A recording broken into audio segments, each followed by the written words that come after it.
En tant qu'entrepreneur, quels sont les conseils que un aîné comme moi peut vous donner pour améliorer le rendement de votre entreprise? J'ai 5 conseils. En fait, j'aurais pu en faire 10 pour faire le malin, mais je donne 5. Le premier, sachez que, surtout quand vous êtes primo-entrepreneur, vous êtes tout dans votre société. Vous êtes le planton, le secrétaire, le commercial, le DG, vous faites tout. Ne commencez pas quand vous lancez une société à faire de la délégation, non, vous faites tout. Parce que la seule personne qui est intéressée par la survie de votre entreprise, c'est vous-même. Les autres, ces 2 employés, ils partent, ils vont aller ailleurs.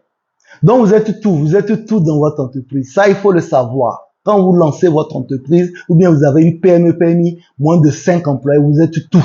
Les autres, ils vous accompagnent. Non seulement vous êtes tout, mais vous êtes tout en tout temps. Quand vous avez une PME, il n'y a pas lundi, il n'y a pas mardi, il n'y a pas mercredi, il n'y a pas de samedi, il n'y a pas de dimanche, il n'y a pas de jour férié. Non, vous êtes là tout le temps. Il n'y a pas qu'il est 22 heures. Il n'y a pas... Moi, il y a des gens qui m'écrivent à 23 heures pour acheter une caméra, je réponds. Il y a des gens qui m'écrivent à 1 heure du matin, je réponds. C'est pour ça que vous devez être à tous les postes. Je vais vous donner un exemple. J'avais une entreprise, Jaguar Security. Quand je suis rentré à l'Assemblée nationale, on m'a dit, ah, mais il faut pas que, en tant que député, tu aies une autre société. Donc, j'ai créé une autre société. Et je peux vous dire que les 2 sociétés faisaient la même chose, mais la deuxième société n'a pas marché parce que parfois on écrit et les gens ne répondent pas. Et bon, bien entendu, les clients s'en vont. Donc, premier élément, vous êtes tout en tout temps pour votre entreprise. Deuxième élément, c'est votre personnel. Quand vous en avez, il faut bien le gérer. Il faut bien le payer. Dans la mesure de chiffre d'affaires et de bénéfices de la société, il faut bien entendu redimensionner la masse salariale par rapport au chiffre d'affaires. Sinon, vous allez tomber. Mais il faut bien les payer et éventuellement même les intéresser aux bénéfices. C'est-à-dire que mettre des bonus qui font que les gens vont être plus motivés. Mais au même moment, no pitié. Un employé qui ne fait pas le travail, vous le licenciez. C'est pour ça qu'il y a le contrat d'essai. Vous avez la possibilité de faire en fonction du type de profil 1 ou 3 mois d'essai. Vous faites cette période d'essai. Si c'est pas bon, vous le licenciez. Parfois on dit, ah ouais, mais je veux pas parce que c'est la fille de mon oncle. Non, pardon. C'est pas ça qui va faire rentrer l'argent. Quand on n'est pas bon, on vire. Troisième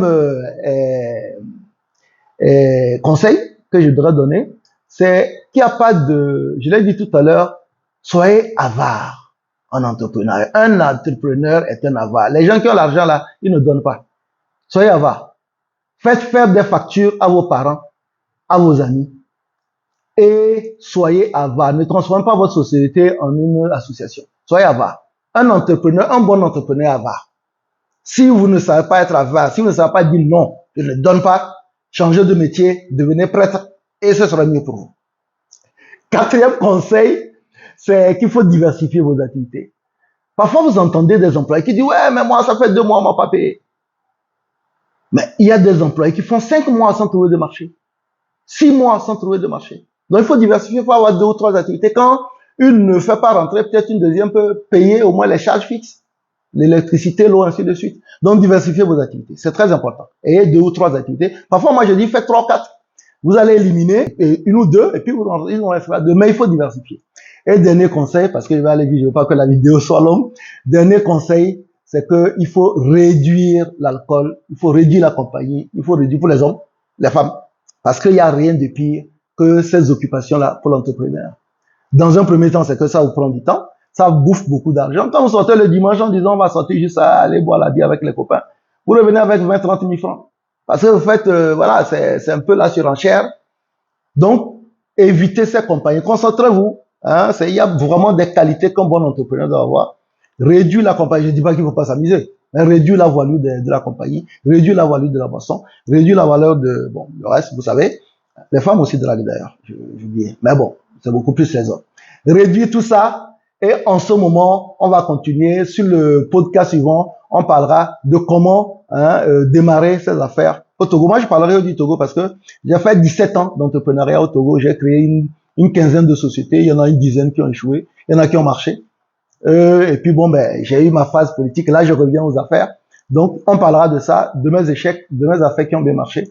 Et puis, à très bientôt. Au revoir. Restez sur TikTok.